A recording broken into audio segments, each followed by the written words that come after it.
Welcome everybody to the Pokey Battle Network. We are here in October, the spookiest month. It's the spookiest meta, the Crypt Cup. Brownballer and I are breaking down a ranked matchup that we really want to get into and break it down and get the idea for you, the battlers, on what you're thinking about in the matchups and what you could be thinking about how things play out. Brown, we did this during the last tournament run. It was so much fun. I want to do this more and get more recap style with you. How you feeling, buddy? Are you getting more involved with the Crypt Cup? I am. I haven't got my battles in yet. Just some timing for a lot of stuff that came up, so that's just going to be trying to navigate that. Hopefully, I can get it in. It is, but luckily for us, we do have some amazing battles from yourself here, which I'm excited to break down. So what do you think about these teams? Give me your first opinion on your team versus Jesters, if you don't mind. So first opinion, if you guys saw the tournament from last time, I had Spirit Tomb, and this time I've got Shadow Dusk Noir. And I really like this spammy of Shadow Dusk Noir. So I sat Spirit Tomb over Shadow Dusk Noir because if you look at it, you've got 1, 2, 3, 4 Pokemon with energy of 35 charge move coming at them hard and fast. So it's spammy action that I am there for, with the new Shadow Punch being overly boosted too. I really like it. So I think I'm going to play Dusk Noir a little bit into this matchup. Yes, they've got the Amoonguss that I'm worried about, so I might sit Dusk Noir in game 1 and bring him out game 2, just because I really like that Shadow Punch. It really does force shields. Looking at Jester's team though, it's almost a carbon copy minus the Lapras on the Vespiquen. So I thought I was already in a better position because Lapras is just so much better than Vespiquen. Now, Vespiquen has that power gem that we were talking about with our good friends Fish and Kaz, but that, like, Lapras so tanky. So, yeah, I think you're bringing some very valid points. I mean, at first look, I don't see a counter to your Lapras. I don't either. That was a big thing. So, yeah, your Lapras is very safe. So I think you can play more aggro here, especially having that clear and obvious advantage of the Lapras over the Vespiquen. So, I mean, I don't have too much more to add. I think these battles will speak for themselves. We can kind of discuss more into it and, understand where everything goes. But for me, I'm ready to go ahead and get these battles. So one thing I wanted to worry about before we go into it is that, remember, this is a meta. We don't know what the moveset are. So the reason I'm benching Dusk Noir is because I want to see if that Amoonguss has Foul Play or has Sludge Bomb and Grass Knot. If I don't see Foul Play on Amoonguss, I'll feel much better bringing in Dusk Noir. But if I do see Foul Play, boy howdy, is the Double Fairy coming in hard. So that's my game plan going into this, and I'm going to get us going and start it up against Jester 1489. So it looks like you have your Amoonguss in the lead here, so we're going to find out what your moveset is. You can maybe discuss that a little bit more here. You have what moveset? I stuck with the Amoonguss as that anti-fairy, and I'm kind of bummed I got the Vespiquen, but I'm like, let's do some damage. Now, Vespiquen has the X-Scissor, has Power Gem, and I make the catch. Thinking that I don't know the counts on the new Vespiquen. Get it to throw the X-Scissor. Now I know it's X-Scissor. And then I'm seeing the Vespiquen still staying in there. Now with the Ice Wind on Ice Shards on the flying typing, I like it, so I'm gonna shield it. Yeah, you're definitely doing some nice chip damage. And it makes sense. There's not necessarily a bait play here per se, but you do draw out that Amoonguss. I think if you did not swap into your Lapras there, you might have been in a much worse spot. I mean, right now, I will say you are right now behind the 8-ball a little bit. Oh, and you get the shield. I got the shield because I counted for Ice Beam. Yep. Remember, we don't know the moves, and there could be Ice Beam on Lapras. Granted, I'm running the not-so-smart Skull Bash. But I disagree. I think Skull Bash, it's the mirror. It's the mirror that I'm looking for, absolutely. Yeah, so you're in a very nice position to farm down. You get some information here on what the first charge move is. You get Grass Knot. So that kind of, in my opinion, indicates there is no foul play on this Amoonguss based on that moveset. And I'm going to let this go because I was like, oh, maybe I could see the moves. Yeah, I know. I thought I could see the moves. Okay. How to play Pokemon tournament. Okay, not just that. Cup. We just got information. We broke down what we thought is going on there. Mm-hmm. We actually were able to verify their moveset. Yes. Have we shown the grass knot yet on our Amoonguss? We have not shown the grass knot yet on our Amoonguss. We haven't shown. Oh no, we haven't shown anything yet on our Amoonguss. So the Vespiquen comes in. I'm gonna hit it with the Sludge Bomb. Now I know the grass knot might be a little better, but I'm going Sludge Bomb here. I mean, no, it was a flying bug, so it should be double resisted. So Sludge Bomb is the correct play. Mm-hmm. So, but yeah, it's great information I just got, and now I'm taking advantage. Oh, do you show the second move, or what do you do? Oh, what do you catch? The catch, baby.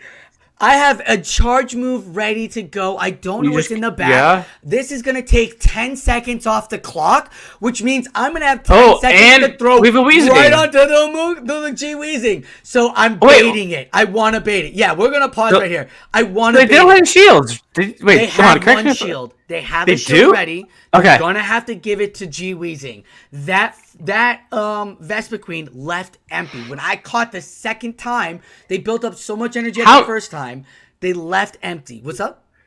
How many Fairy Winds were you able to get in before that G-Weezing came in? 3 or 4. So I built up to the Meteor Mash. Look at the damage on Swifto.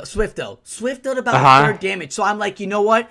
The game plan was Swift. Let's stick with Swift. So I'm going to stick with now I've eaten 30 seconds off of this clock with just that swap in. I know it's either got Sludge Overheat, so it's going to have to throw a nuke on me, and it's Overheat, an immediate swap with all of the energy bank, and there it is. Because another 10 seconds for the charge move, which meant my clock was up, and my boy was ready to go. It was huge there. Well, not just that. I think they were in Astonished downrange, so realistically, I think he had multiple plays there. I think, you could have even let that move go on to Galarian Weezing. And then just Astonish down the on there. But I think that, especially to catch up the X's, they're drawing out that Amoonguss. If you didn't draw out that Amoonguss, I think you were if you got that Amoonguss on your Clefable, I think you were in a really you're in a not fun spot. I think you could definitely dealt with it, but it wasn't fun.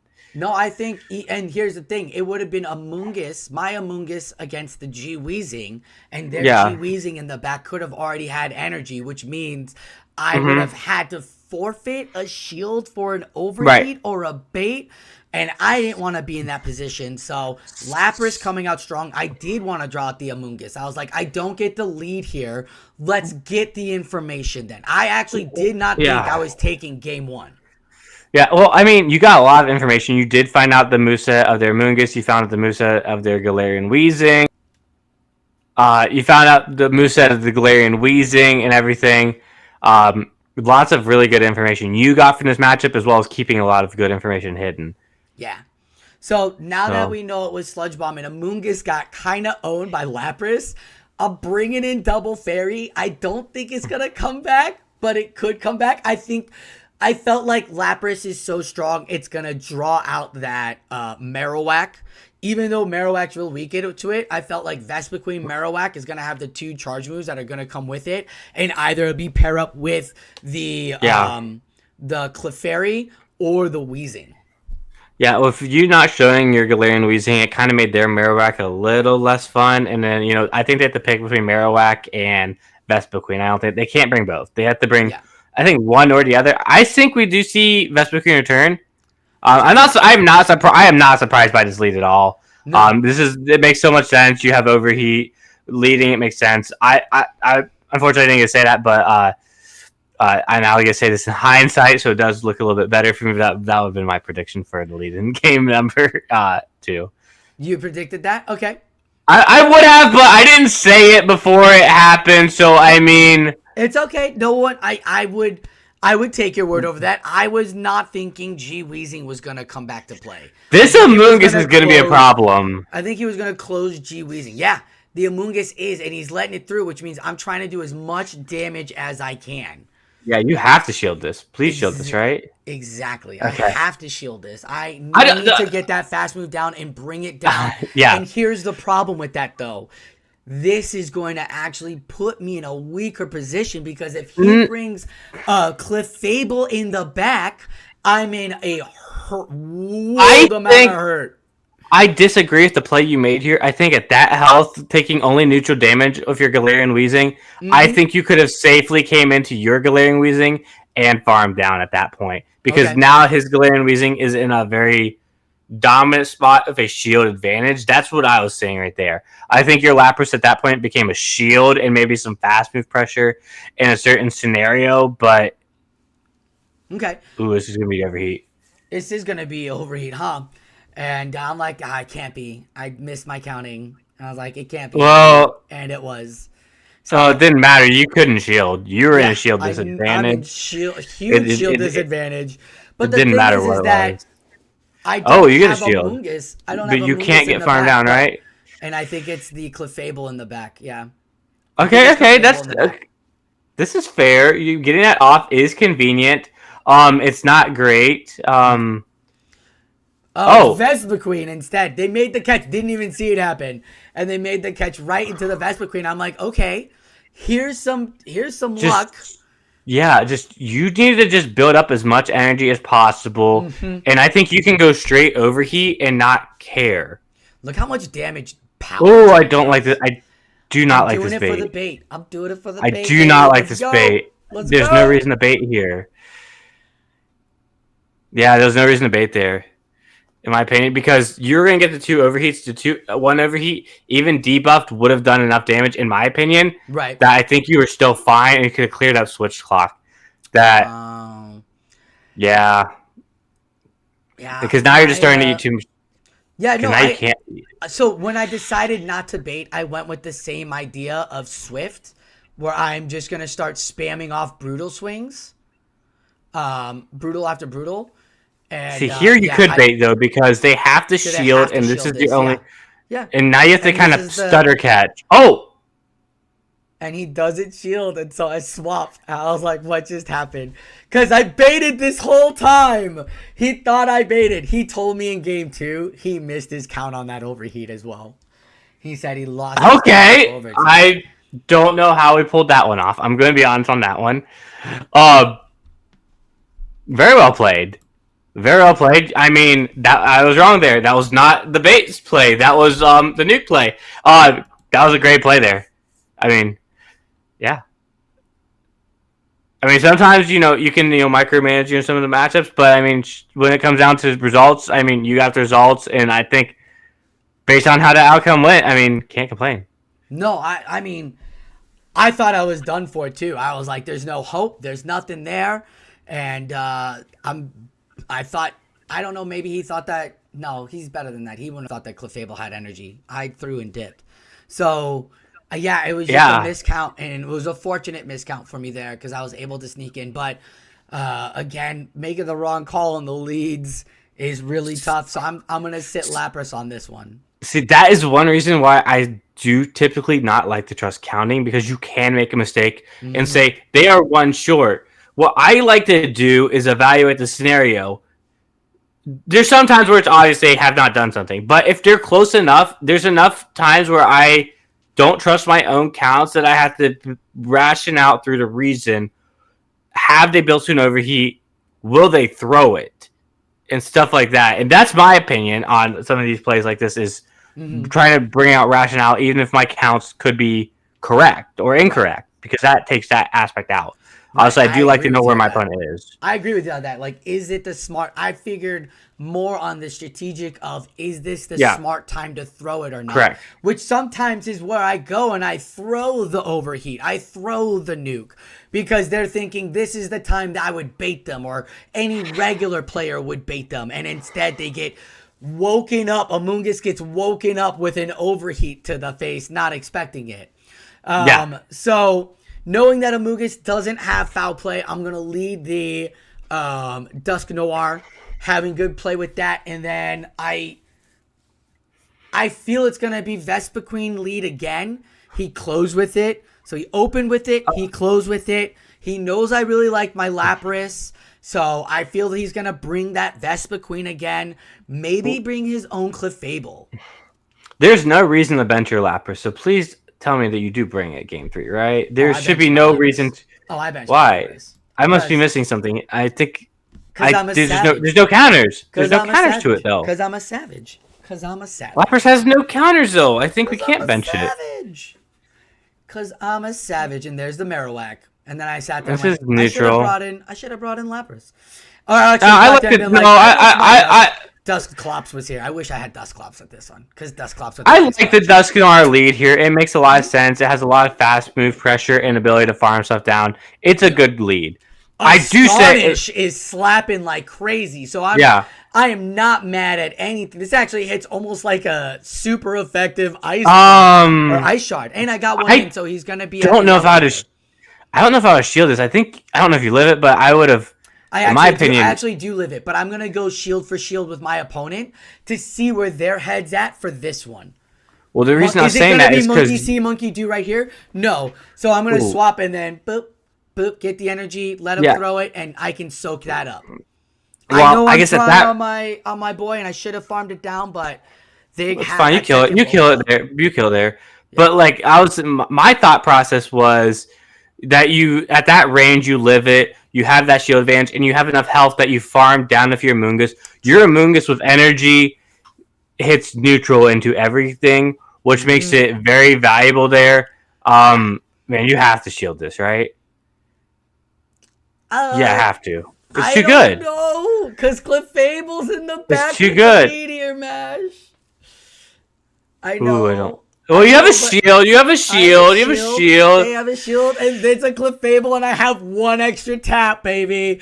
I got one extra tap, and I'm like, no. So I over tap because I know I come in first and get one fairy win in before they swap in. This is the training that we did all season last year. I'm up one. I throw the Meteor Mash.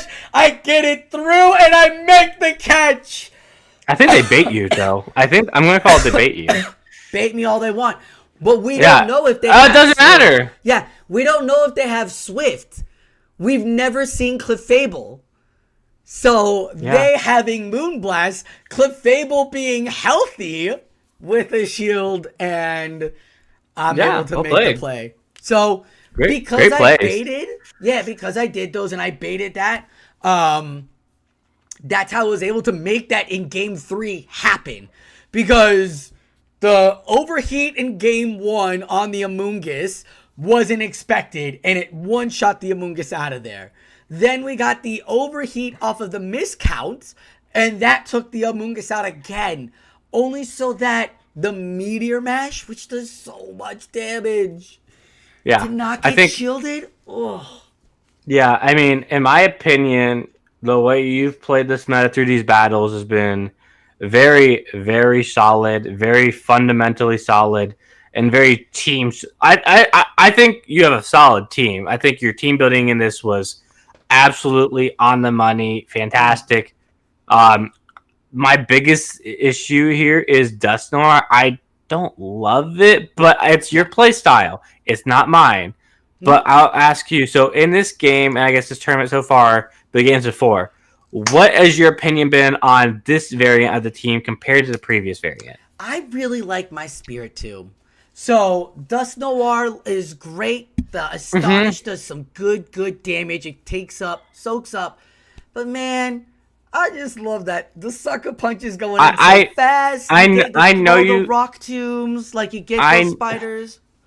I know you love that Spiritomb, but then the question becomes, is Dusknoir better in this meta than Spiritomb, in your opinion? Yes, because... So, if you want... And you want to know... And here's the reason why. Here's the reason why I swapped to Dusknoir, and even after this one, I didn't go back to Spiritomb. In a third tournament, I brought in Ariados. For what? For Clefables. because my team's pretty much unchecked unless it comes down to I have to marry up the Amoonguss properly, or I have to mirror that Clefable on opponent Clefables. So that double fairy is real effective against me. So having an Ariados helps me out in that factor. My Ariados might be running Cross Poison Shadow Punch. Shadow Sneak, not Lunge or yeah, or typically Mega you'll Horn, run. right? Yeah, So you'll like, run. You'll run Cross Poison Shadow for the Sneak. fairies and the grass and the Yeah. and whatever, and Yeah. then or Trailblaze. I might throw Trailblaze. Saw low kicks was number one on that ranking. What are your opinions of where low kick stands and how this meta has evolved? I think again, low kicks falls into the problem that Blaziken had in the early Sylph days, where What was that? everybody sees it as number one. Nobody really has it. Nobody really feels comfortable playing with it. So everybody builds against it. Everybody's bringing the fairies. Everybody's bringing in fire, rock. There's been a lot of definite manipulation around the low kicks, and I really haven't seen it do well in a matchup with against me or anything like that. That being said, I'm about to play a Delian in the next round, and he, I think, has the low kicks. So I'm sure he'll play it a lot better against me, against this team as well. But I feel like you don't need to have the number one. I feel you need to have is now the number two, and that's the Clefable. I think Clefable, I don't think you need Wheezing. I think G-Wheezing is great to hold the ghosts in check, but I think you can get away with Clefable and be just fine as your only fairy. So if you were to, do you see yourself realistically making any adjustments to this team if you were, say, doing the final tournament for this meta? Do you want to make any changes? Anything you see or would recommend the viewers what they can do? For the late stages of this tournament, no.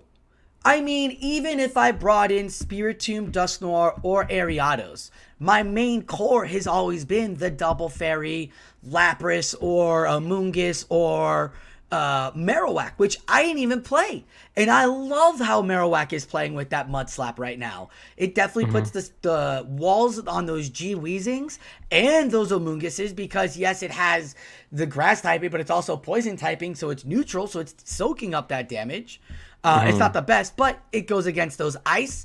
I mean, we talked about it prior with the Pillow Swines. I've definitely seen Pillow Swines be more of a hassle, so having the Rock Slide is huge, but again, everything can fall back on that Clefable. So I think if you had a Clefable and an Amoonguss, I think you can build whatever you want and make a good team out of it.